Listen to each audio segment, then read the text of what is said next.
প্রাণ রাধা, রাধা রমণী আশ্রিতানু লীলারে। গৌশালটি কেমন না রাধারানীর আশ্রিত হবে, গোবিন্দের আশ্রিত হবে। মনের বাসনা পূর্ণ হবে। কি করে আসবে সেটাও বলা আছে। একদিন রাধারানী সূর্য পুজোর ছল করে ঘরের বাইরে বেরিয়েছেন। এখন গোবিন্দের বন্ধুরা আছে, তারা সত্যরসের রসিক। দাদা বলরাম এসেছেন,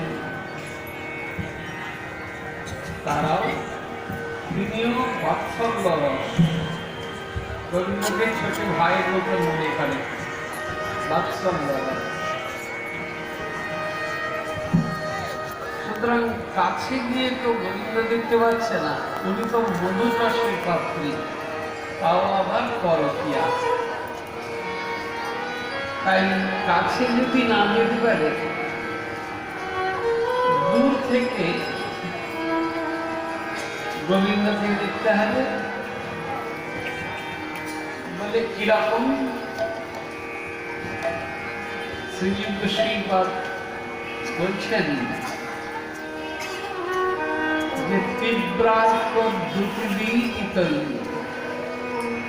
ধারা করালাশ্রী মার্তণ্ড পলমণ্ডলে পদ্মে তপে তস্তুষি পশ্যন্তি পশুরেন্দ্র নন্দনমরা ইন্দ্রিবরৈ আস্তিতে তল্পে মস্ত পদাম্বুজে নস্পন্দতে রাধিকা। দূর থেকে দেখছেন তো, কাছে যেতে পারছে না, তাও আবার পরকীয়া রস। তাই গিরিরাজের উপরে উঠছেন। যে পাথরটা যত উঁচু, সেখানে দাঁড়িয়ে গোবিন্দকে দেখা যাবে।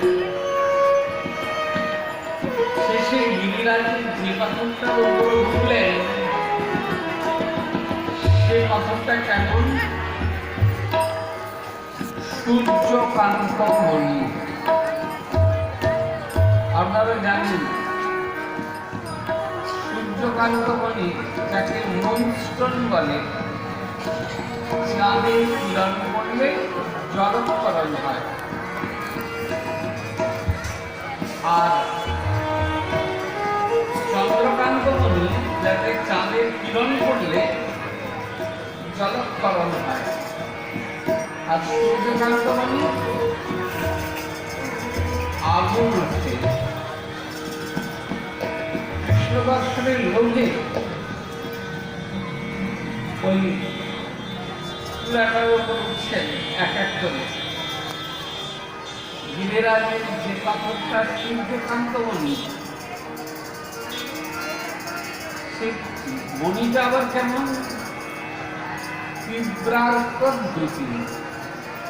তীব্র যে অর্ক মানে সূর্য কিরণ, সে পাথরটার উপর পড়েছে। করাল ধারা করাল আশ্রী, করাতের মতন ধারালো, করাতের মতন ধারালো সে পাথরটা।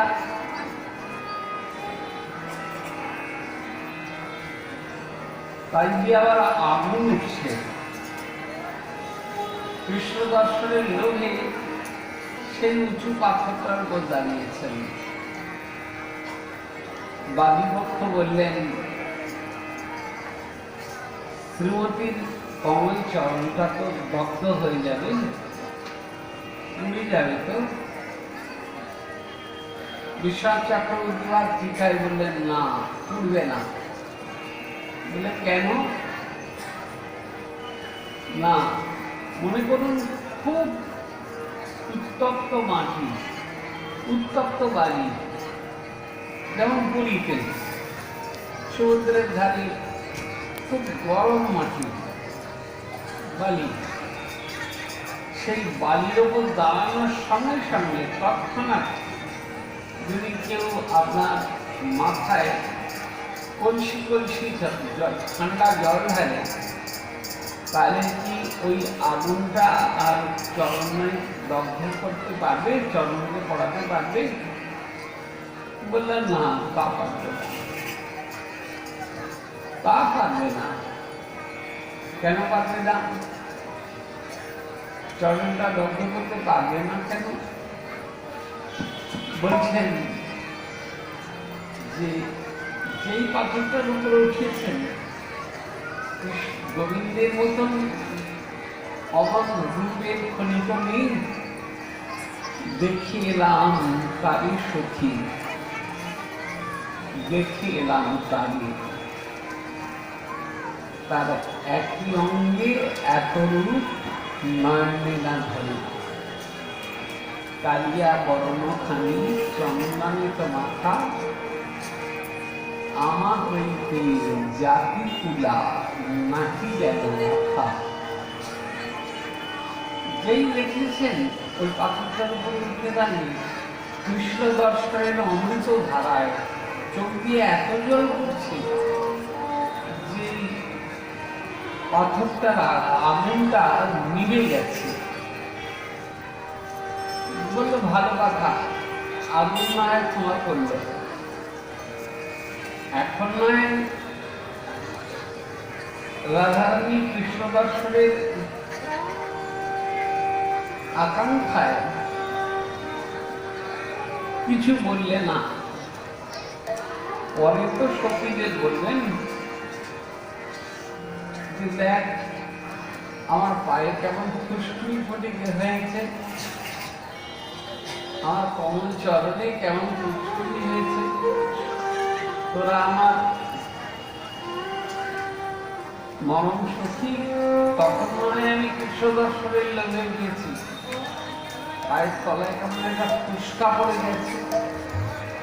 বললো তাও বলবে না। কেন বলবে না? এত চোখ দিয়ে কৃষ্ণ বলে জল পড়ছে যে রাধারানী থাকতে পারছেন না, আগুনটা নিভে গেছে আর কৃষ্ণ রূপ দেখে তার দুটো চোখের জলে ভেসে যাচ্ছে। রাধারানীর এই মনোবাঞ্ছাটা আবার গোবিন্দ দেখুন গোষ্ঠ থেকে তো ফিরছেন উত্তম গোষ্ঠ, দেখছেন যে ওই উত্তর গোষ্ঠীতে দেখছেন যে গোবিন্দ দেখছেন তাকে চার চোখের মিলন হয়েছে। গোবিন্দ ভাবছে আমি যদি রাধা হতাম, অত কষ্ট করেও রাধারানী এরকম ভাবে আমায় ভালোবাসছে, আমি যদি রাধা হতাম না জানি কত আনন্দই না হতো। তার সেই গোবিন্দের আশা পূরণ করছে, রাধারানীর আশা পূরণ করছে কে? আমাদের সচিবুলাল দৌধনী। তাই বলছেন মহাজনা অস্মিতানু লীলারে, প্রাণ রাধা রাধা রমণের অস্মিতানু লীলারে। গোবিন্দের আশা পূরণ হচ্ছে, গোবিন্দ মনোমোহিনী রাধারানীর মনোবাসনা পূর্ণ হয়েছে। এখানে গোবিন্দ তার আশাও গৌরসুন্দর পূরণ করছেন, ওই রাধারানীর মনোবাসনাও পূরণ করছেন। মহারাজ বললেন তুমি কলির যিনি এমনি পাখি এক ফোঁটা জল খেলে তোমার পেট ভরে যাবে। তো যেখানে রাধা গোবিন্দের মনোবাসনা পূর্ণ হচ্ছে সেখানে তোমার মনোবাসনা কেন পূর্ণ হবে না? সেই জন্যে এই অনুষ্ঠানে আপনারা তো সবাই আমার বলতে ভালোবাসেন। এই অনুষ্ঠানে একদম গোড়ার থেকে তখন মদন প্রভু ছিলেন, ভূপেন শেঠ বসাই ছিলেন। সেই সময় আমি পাঠ করতে এসেছি, আর দীর্ঘদিনের পথ পরিক্রমা হয়ে গেল। সেই গৌরী আমাদের মনোবাসনা পূরণ করবেনই। আরেকটা কথা আছে যে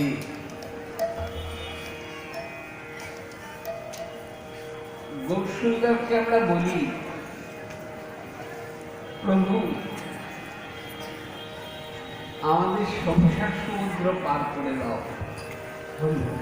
সংসার জলধৌ পতিতস্য কামমাত্র মকরৈ কমলীকৃতস্য দুর্বাসনা নিগলিতস্য নিরাশ্রয়স্য চৈতন্যচন্দ্র যদি না কৃপাং করসি। বলছি, হে গৌরসুন্দর, আমি সংসার সমুদ্রে পড়ে গিয়েছি, অপারি সংসার। সেই সংসার সমুদ্রে পড়ে গেছি, প্রভু তুমি আমাদের উদ্ধার করো। বলে সাঁতরে পার হয়ে এসো। বলে সাঁতরেও পাচ্ছি না। কেন? দুর্বাসনার শেকল দিয়ে আমাদের হাত পা বাঁধা, দুর্বাসনার শিকল দিয়ে আমাদের হাত পা বাঁধা রয়েছে। তাই আমরা সামলাতে পারছি না। তাহলে আমায় কি করতে হবে? প্রভু বলছেন, আমায় কি করতে হবে না, তুমি আমায় পার করে দাও। দুর্বাসনা নিগলেশ্বস্য নিরাশ্রয়স্য। হে প্রভু, আমি নিরাশ্রয়। আমি আমার না ভুলিলে ডোবা তো যায় না। জন্মের আমি তোমার না হইলে ডোবা তো যায় না। সেই গৌর, সেই গৌর যথারীতি এই মাঘ মাস আর ফাল্গুন মাস গৌরীয় বৈষ্ণবের কাছে অতি পবিত্র মাস। মাঘ মাসে শ্রীপঞ্চমীর পুণ্য প্রভাতে রাজপণ্ডিত সনাতন মিশ্রের ঘর আলো করে এলেন মা বিষ্ণুপ্রিয়া দেবী।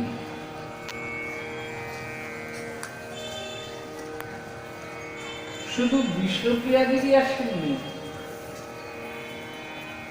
এই মাঘ মাসে গৌরসুন্দরের প্রথম পক্ষের স্ত্রী লক্ষ্মীপ্রিয়া তাঁরও আবির্ভাব হয়েছে।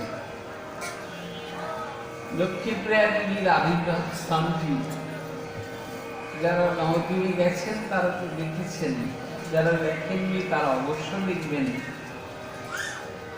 নবদ্বীপে বাবলারি বলে একটা জায়গা আছে, সেই বাবলারিতে এখনো লক্ষ্মীপ্রিয়া দেবী মানে ওই পুজো হয়, সেবা হয়। এই বাবলারিতে প্রভু আমার কেউ কেউ বলেন লক্ষ্মীপ্রিয়া দেবী সর্পে দংশন হয়েছে, তা কিন্তু নয়। বিরহরূপ সর্পে দংশন করেছে প্রভু। তখন পূর্ব বাংলায়, তখন তো পূর্ব বাংলা পশ্চিম বাংলা বলে কিছু ছিল না, অখণ্ড ভারতবর্ষ। প্রভু তখন পূর্ব বাংলায় স্বপ্ন দেখলেন যে লক্ষ্মীপ্রিয়া দেহ রাখল, ওটা বিরহরূপ সর্প, এমনি সর্প নয়, গৌর বিরহজনিত সর্প। সেই লক্ষ্মীপ্রিয়া দেবীর বাড়ি নবদ্বীপেই ছিল, বাবলারি বলে একটা জায়গায়। যারা জানবেন তারা গিয়ে দেখে আসবেন। বল্লভাচার্য হচ্ছেন লক্ষ্মীপ্রিয়া দেবীর বাবার নাম। ওই বল্লভাচার্যের নাম অনুসারে জায়গাটার নাম বাবলারি। এখনো সেখানে ঠাকুরের সেবা হয়, এখনো সেখানে ভোগ হয়। এরপর পূর্ব বাংলা থেকে ফিরে পূর্ব বাংলায় গেছেন সুন্দর, গিয়ে বলছেন সামনেই জগন্নাথ মিশ্রের বাবা,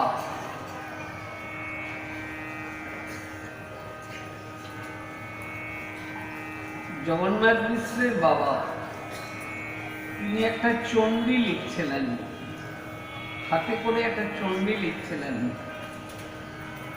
গৌর বললেন, আপনি কে?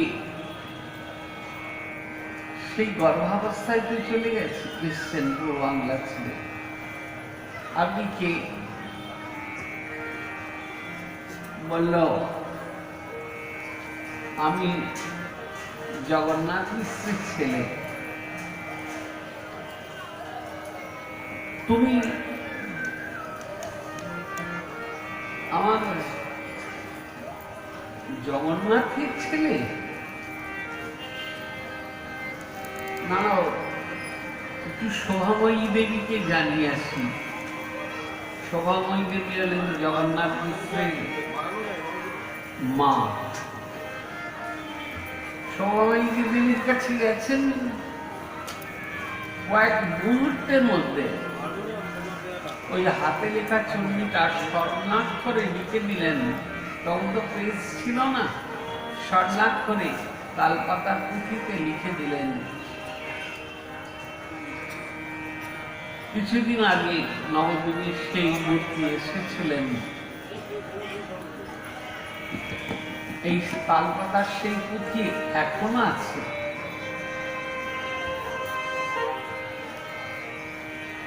এখন সেটা আছে শিলচরের কাছে, শিলচর করিমগঞ্জের কাছে।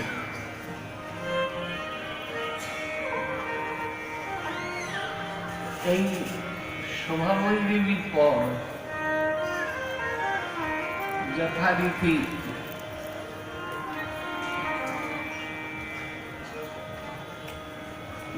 সচিবামূল্যে নিমাই তোমায় বিষ্ণুপ্রিয়াকে বিয়ে করতে হবে। মানে মা, একবার তো সংসার করলাম, আবার কেন?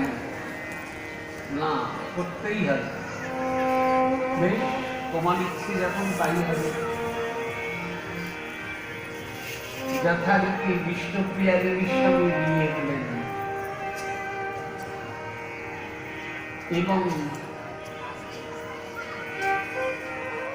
দুজনেরই কোনো স্ত্রী, কোনো ছেলে ছিল না। মাঘ মাসের সংক্রান্তির দিন শীতের নবদ্বীপ কুয়াশায় ঢাকা। প্রভু নিজের খড়মটা রেখে দিলেন, কাঠের খড়ম। একবার এখানেও এসেছিল টাউন হলে, সেই কাঠের খড়মটা রেখে দিলেন। দুটো কারণ হতে পারে। একটি কারণ, একটা লোক খড়ম করে যদি চলে যায়, ফটফট একটা শব্দ হতে পারে, পাছে বিষ্ণুপ্রিয়া দেবী ঘুম ভেঙে যায়। আর একটা কারণ,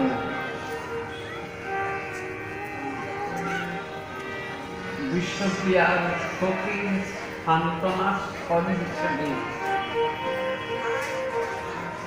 সে খড়মটা রেখে দিলেন। আর তখন প্রভু বিষ্ণুপ্রেমী উন্মাদ, খড়ম পড়লাম কি পড়লাম না সে হুঁশটাও নেই। ঘর ছেড়ে প্রভু ছুটতে ছুটতে এলেন নবদ্বীপের শেষ প্রান্তে, যেখানে এসে দাঁড়ালেন গঙ্গার ঘাট। ঘাটটার নাম মৃগয়া। যারা গেছেন তারা দেখেছেন, যারা দেখেননি তাদের অবশ্যই যাবেন। সেই মৃগয়ার ঘাটে প্রভু আমার ওই শীতের রাত্রে মাঝিকে ডাকছেন গঙ্গা পার হবার জন্য। কি মিষ্টি লীলা! যিনি সবাইকে শেষের দিনে পার করতেন, তিনি আজকে গঙ্গা পার হবার জন্য মাঝিকে ডাকছেন, মাঝি মাঝি মাঝি বলে। ওই ঠান্ডায় গঙ্গা বক্ষে কোথায় মাঝি, কোথায় নৌকো, কেউ নাই। কাউকে না পেয়ে গঙ্গার হিমশীতল জলে ঝাঁপ দিয়ে প্রভু গঙ্গাটা পার হয়ে গেলেন। গঙ্গার পরপার, নাম তার কণ্টক নগর, বর্তমান নাম যার কাটোয়া।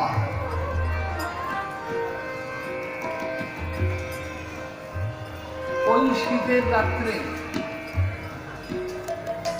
প্রভু আমার, প্রভু সবচেয়ে প্রিয় ভক্ত শ্রীধর নবদ্বীপের বাচ্চাকে থোড় মোচা কলা বিক্রি করতেন। সেই শ্রীধর কি স্বপ্নে দেখা দিচ্ছেন, দেখা দিয়ে বলছেন, শ্রীধর আজ রাত্রি অবসানে আমি তো আর নদিয়ায় থাকবো না, নদিয়া ছেড়ে সন্ন্যাস নিয়ে নেব। সন্ন্যাসী তো কেড়ে নিতে নেই, তুমি আমায় লাউ এনে দাও। প্রভু যখন কাজী উদ্ধার করতে যাচ্ছেন, কীর্তন করতে করতে প্রভুর জল তৃষ্ণা পেয়েছে।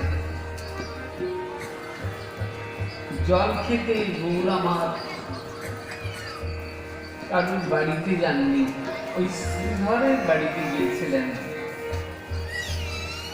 গিয়ে বলেছিলেন, শ্রীধর আমার বড় জল তৃষ্ণা পেয়েছে, তুই জল খেতে দেবে?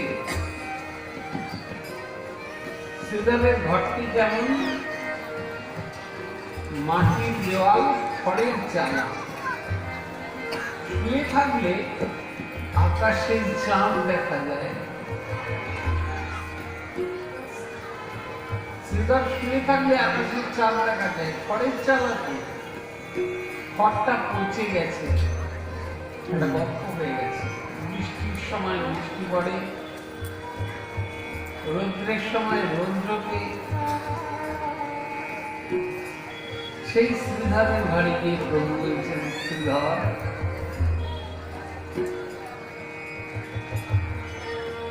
আগামীকাল নবদ্বীপ ছেড়ে চলে যাব, তুমি আমায় লাউ এনে দাও। তখন গৌর আমার সুদাসনে কীর্তন করছেন, আর শ্রীধর লাউটি এনে সচিমার হাতে দিয়ে বলছে, মা নিমাই কোথায়? বলে সে তো শিবার সময় কীর্তন করছে। বলল, আমার যে বললে এই লাউটা দিতে, তুমি এই লাউ দিয়ে পায়েস করে দিও। লাউয়ের পায়েস প্রভু খেতে খুব ভালোবাসতেন। সেই দাতা দক্ষিণের ছেলে তো ঘটি বানানো বের করলে বউ কিন্তু বাঙাল ঘরেরই ছেলে। যেই হোক, তাই হয়তো বাঙাল ঘরে হরিনামটা বড্ড বেশি হয়।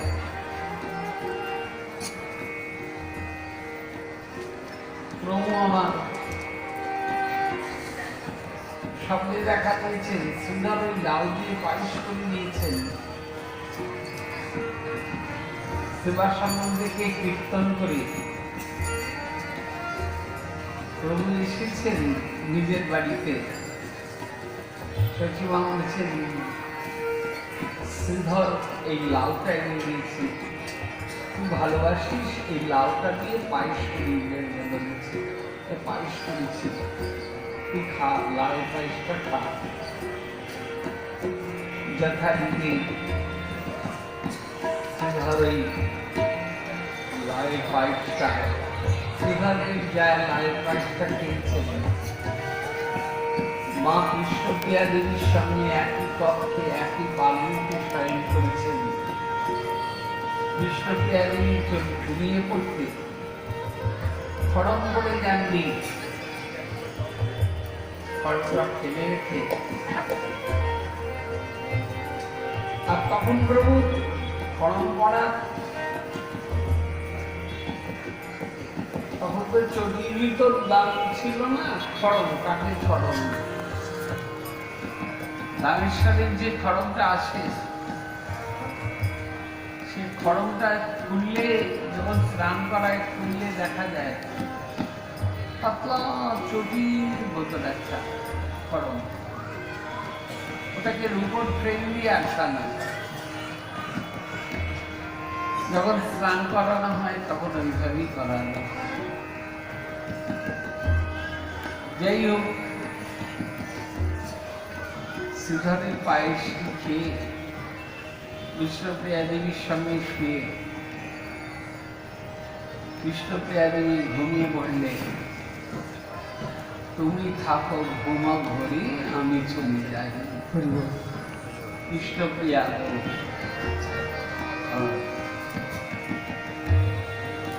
আমায় দেখা দিয়ে নিদয় হয়ে,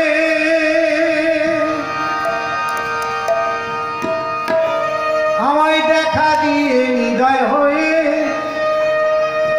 তুমি কোথায় লুকালে হরি হরি হরি হরি, কোথায় লুকালে হরি। চাঁদ গেল বললো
ওই লাউ দিয়ে পায়েস করলেন।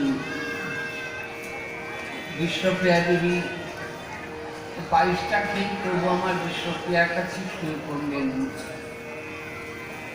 বিশ্বপ্রিয়া দেবী ঘুমিয়ে পড়লেন। প্রভু আমার ছুটতে ছুটতে এলেন হৃদয়ার ঘাটে। এখনো ঘাটটার নাম হৃদয়া। নাই দয়া যাহার। সেই হৃদয়ার ঘাটে এসে গৌর আমার মাঝিকে ডাকছেন। মাঝি মাঝি মাঝি বলে কাউকে না পেয়ে গঙ্গার হিমশীতল জলে যিনি ভববাড়ির কান্ডারি, যিনি সব জীবকে শেষের দিনে পার করলেন, তিনি আজকে মাঝিকে ডাকছেন। কি মিষ্টি লীলা! গঙ্গার হিমশীতল ঝাঁঝি ঝাঁঝি গঙ্গার পরপার, বর্তমান নাম যার কাটোয়া কণ্টক নগর। সেই কণ্টক নগরে শ্রী প্রভু পৌঁছলেন। কণ্টক নগর যেন আপনাদের সোনার গৌরীর সোনার দেহে কাঁটা ফুটিয়ে দিল। বন্ধু প্রামাণিক প্রভু চামড়ির মতন চাঁচরকে টানিয়ে দিলেন, খুবটা ফেলে দিলে। বলে যে হাতে নিমাই পণ্ডিতের মস্তক মুন্ডন করলাম, সে হাতে আর কারো মস্তক মুন্ডন করবো না। কেশব বারুণী খুলে নিলেন সেই ধবল পাটির জোড়। ধবল পাটির জোড় পড়েছে, রাঙা রাঙা পাড় দিয়েছে, চরণ উপর মিলে গেছে কোচা, বাগমল সোনার নিপুর, বেজে যায় মধুর মধুর, রূপ দেখিয়া ভুবন মনেছা। প্রভু আমার সে ভিজে যাওয়া ধবল পাটের যোগকে কেশব বাড়িতে খুলে নিলেন। হাতে দিলেন দণ্ডকমণ্ডল, পরিধানে দিলেন গেরুয়া কাপড়।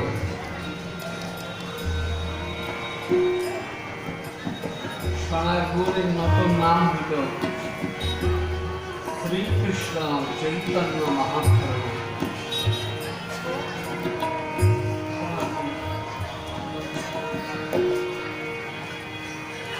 এলো রে চৈতন্যের গাড়ি সোনার নদিয়া।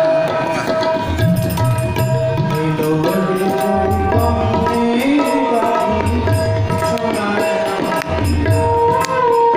চলে আয় কোম্পানি যাই সবে হলো, যাই কোম্পানি যাই সবে হলো, দিবসের রানী।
চৈতন্য মহাপ্রভু কায়ার পেছনে যেমন ছায়া ছোটে, তেমনি গৌরের সামনে আরো 5 জন লোক ছুটছেন। একজন আমার প্রভু গাচ্ছেন, আমার প্রিয় দেবতা, একজন জগদানন্দ পণ্ডিত নবদ্বীপবাসী, একজন ব্রহ্মানন্দ, এই করে 5 জন ছুটছেন প্রভুর সামনে। প্রভু বুঝতেও পারেনি কাটোয়া থেকে বৃন্দাবন যাব এই মনে করে প্রভু আমার রাড়ের দিকে ছুটছেন। প্রভু আলুথালু হয়ে যাচ্ছেন, বারবার মাটিতে পড়ে যাচ্ছেন, সোনার অঙ্গ কেটে ক্ষত বিক্ষত। যথারীতি নিতাই চাঁদ দেখলেন এ তো মুশকিলের ব্যাপার, প্রভুর সামনে গিয়ে দাঁড়ালেন, বললে প্রভু তুমি এখানে? বহুত সুন্দর বলছেন, আমারও তো সেই জিজ্ঞাসা, নিতাই আপনি এখানে?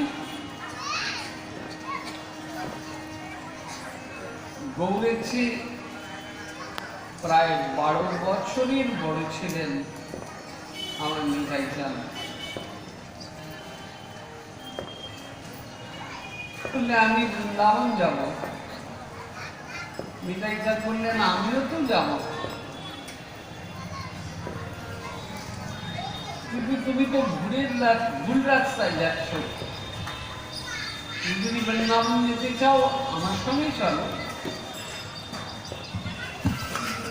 বহু সুন্দর বলিয়ে শ্রীপাদ,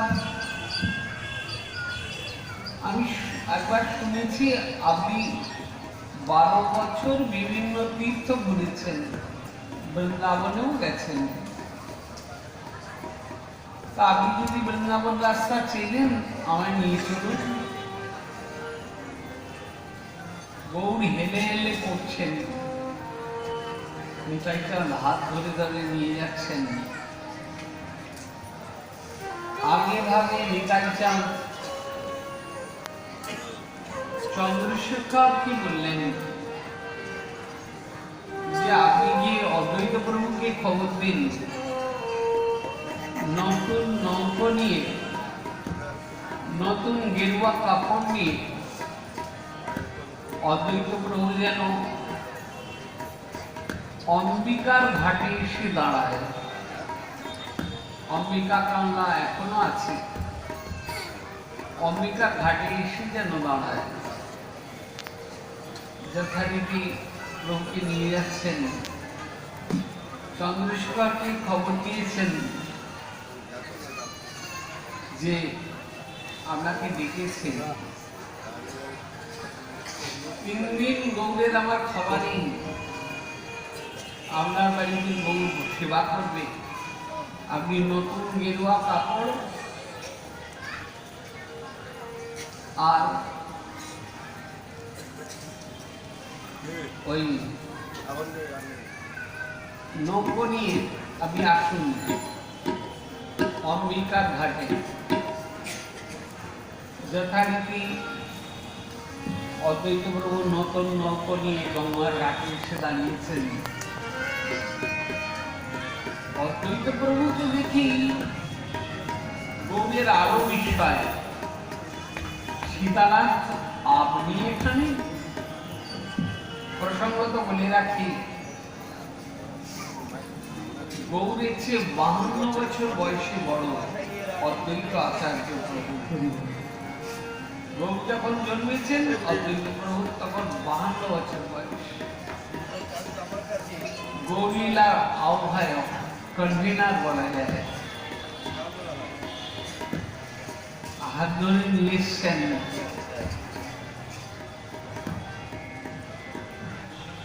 অদ্বৈত গৃহে ততদিন প্রভু থাকবে। একদিন অদ্বৈত প্রভু মহাপ্রভুকে বললেন, প্রভু রাতের অন্ধকারে নবদ্বীপ ছেড়েছ, তখন তো গ্যাস ছিল না, কাঠের উনুন, উনুনের উপর মাকড়সার জাল পেঁচিয়ে গেছে। নবদ্বীপে কারুর মুখে হাসি নাই, রন্ধন নাই, অরন্ধন, মাকড়সার জাল পেঁচিয়ে গেছে।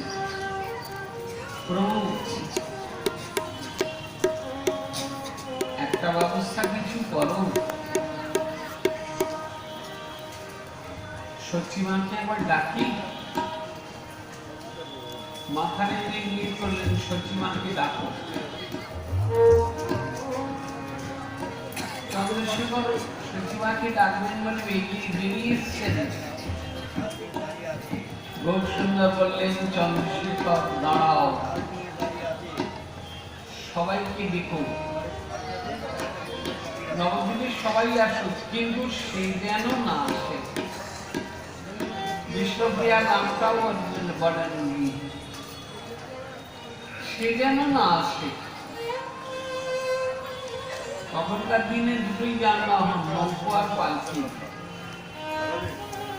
সচিমায়ের বাড়ির সামনে এসে পালকি দাঁড়িয়ে গেছে। সচিমা পালকিতে উঠেছেন, পাশাপাশি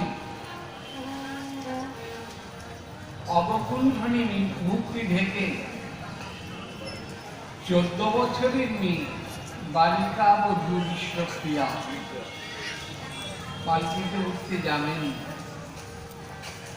চন্দ্রশেখর বললে, মা সবাই যাও, মায়ের নিষেধ আছে, তুমি যেন যেও না, তুমি যেন যেও না। যার জন্য অবকুণ্ঠনে মুক্তি দেখে চোখের জল মুছে ভেতরে ঢুকে গেছেন। পালকি থেকে নেমে সচিমা বলেছেন, আপনাদের সন্ন্যাসীকে বলুন, যেখানে বধূ তার বিশ্বপ্রিয়ার প্রবেশের অধিকার নাই, সেখানে তার মাও তাকে দেখতে যাবে না। মুহূর্তের মধ্যে শাশুড়ি চরণ জড়িয়ে ধরে কেঁদেছেন, মা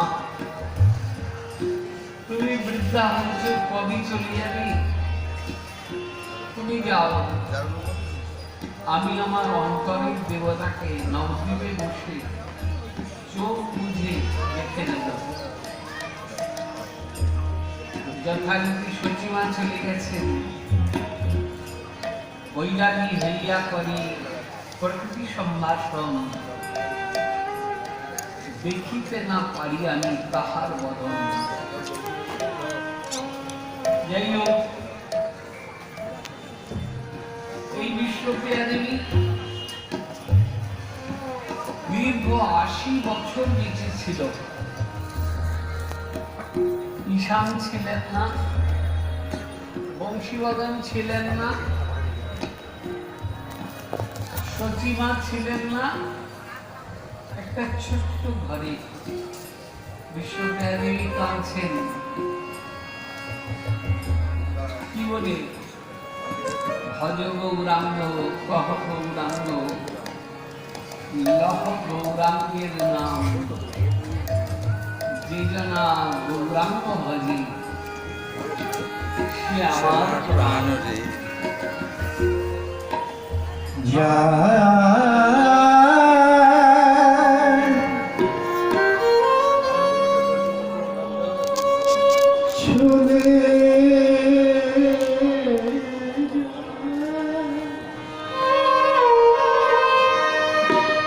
যাই গো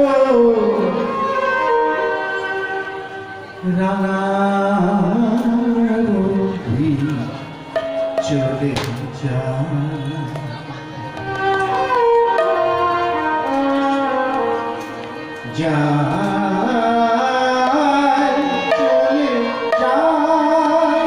যাই গো রাঙা রবি চলে যায়।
শ্রী গৌরাঙ্গ মহাপ্রভু 1407 শকাব্দ 1485 খ্রিস্টাব্দ বাংলা 23 ফাল্গুন ইংরেজি 18 ফেব্রুয়ারি শনিবার সন্ধ্যা 5:46 দোল পূর্ণিমার দিন 13 মাসে নিম গাছের তলায় নবদ্বীপে জন্মগ্রহণ করলেন। 13 মাসে একদিন রাত্রিবেলায় সচিবান শব্দ দিচ্ছেন, আকাশের ঊর্ধ্বলোক থেকে একটা জ্যোতি নেমে আসছে। মা ভয় পেয়ে গিয়ে চিৎকার করে বলেছিলেন যে আমার গর্ভে আছো সে থাকো থাকো থাকো। 3 বার থাকো থাকো তাকোওয়ালায় গর্ভটা 3 মাস পিছিয়ে যায়। সতী সাধ্বীর মাকে মর্যাদা 3 মাস পিছিয়ে যায়। 1407 শকাব্দ, শকাব্দের সঙ্গে 78 যোগ করলে খ্রিস্টাব্দ পাওয়া যায় 1485 খ্রিস্টাব্দ বাংলা 23 ফাল্গুন ইংরেজি 18 ফেব্রুয়ারি শনিবার সন্ধ্যা 5:46 দোল পূর্ণিমার দিন। আচ্ছা, পূর্ণিমায় কেন বউ এলো? পূর্ণিমার দিন কেন এলেন? বলে পূর্ণিমায় কেন এলো? কারণ আছে, কৃষ্ণচন্দ্র এসছেন অষ্টমী তিথিতে রাত 12টা। অষ্টমী তিথি রাত 12টা। রাধা প্রেমী এসছেন দিন 12টা, রাধা অষ্টমী। রামচন্দ্র এক কলা বেশি নিয়ে এসছেন রাম নবমী। আর গৌরচন্দ্র আসছেন দোল পূর্ণিমায়। কেন না, জন্মাষ্টমীর 8 আর রাধা অষ্টমীর 8 দুই মিলে কি হয় 16। তাই সেই 16 কলা পূর্ণিমার দিন প্রভুর আমার আগমন। অদ্বৈত প্রভু শান্তিপুরীর ঘাটে গঙ্গায় তুলসী দিচ্ছেন আর ডাকছেন মদন গোপাল, একটি বার এসো, একটি বার এসো। অদ্বৈত প্রেমহংকারী সুরধ্বনি তীরে আওয়ালা নাগর রায়। সাধারণত গঙ্গার স্রোত যেদিকে যায়